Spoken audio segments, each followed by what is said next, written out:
So I think one really important thing for a new grad to know about evidence-based practice is how to tell the difference between evidence-based practice and research. And this was a really hard concept for me to figure out. Evidence-based practice, I would say, is even still fairly new, and so really trying to distinguish between evidence-based practice and research can be a little bit confusing. The way that it makes the most sense to me is the evidence in evidence-based practice is the research.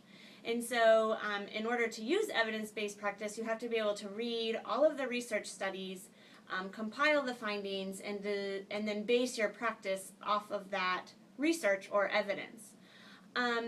Implementation is also, I would say, quite a challenge for new grads and for nurses who have been around a long time.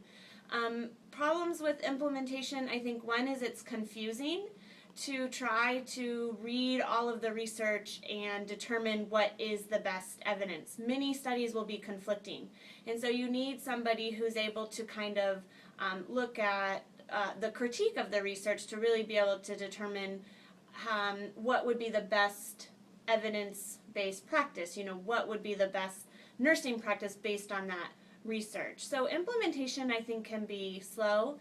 Other things that I think cause problems with implementation is time. Nurses are really, really busy trying to do care at the bedside, and so they don't have a lot of time to try to read all of the research and base their care off of what the research says. So time, confusing, and I would also say maybe some resistance, that nurses don't like to change.